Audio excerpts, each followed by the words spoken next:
Welcome to Africa United. Today we are going to be talking about Bishop Budde's plea to President Trump. What a dynamic. Let's watch this powerful moment. Let me make one final plea, Mr. President. Millions have put their trust in you. And as you told the nation yesterday, you have felt the providential hand of a loving God. In the name of our God, I ask you to have mercy upon the people in our country who are scared now. There are gay, lesbian, and transgender children in Democratic, Republican, and independent families, some who fear for their lives. And the people who pick our crops and clean our office buildings, who labor in poultry farms and meat packing plants, who wash the dishes after we eat in restaurants and work the night shifts in hospitals, they may not be citizens or have the proper documentation, but the vast majority of immigrants are not criminals. They pay taxes and are good neighbors. They are faithful members of our churches and mosques, synagogues, wadara, and temples.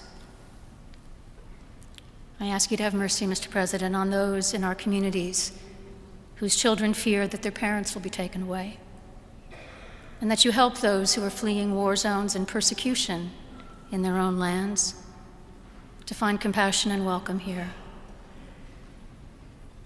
Our God teaches us that we are to be merciful to the stranger, for we were all once strangers in this land.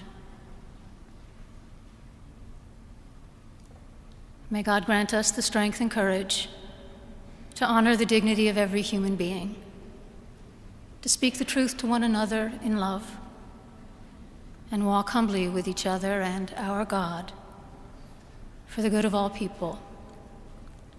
people in this nation and the world.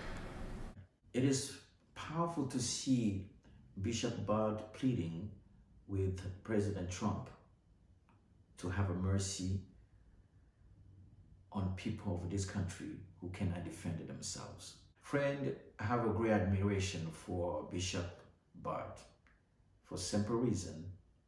What she did in the service is speaking directly to President Trump is something that many politicians and religious leaders are not willing to do just because they don't want to lose their statuses or power.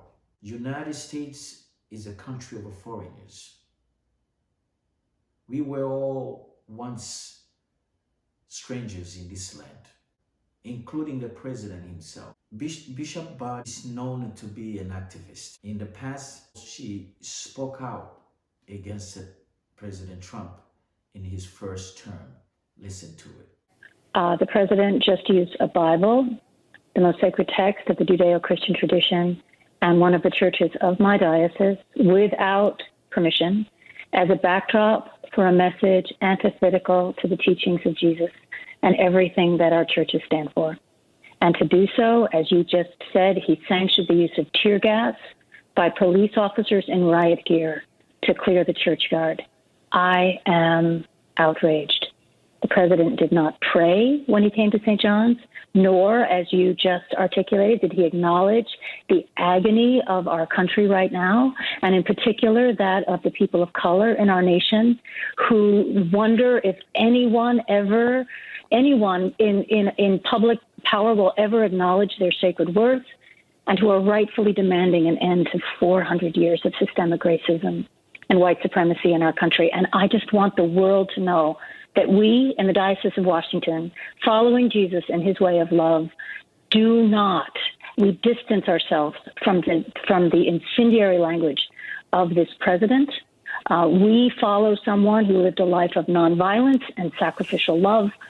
We align ourselves with those seeking justice for the death of George Floyd and countless others through the sacred act of peaceful protest. And I just can't believe what my eyes have seen tonight. There are many people in this country who are afraid or fear, who live in anxieties since Trump got elected. We need more of Bishop Mariann to defend the weak ones, to defend those that cannot speak for themselves. In the comment section below, let us know how you feel about Bishop Budde's plea to President Trump. Thank you for watching.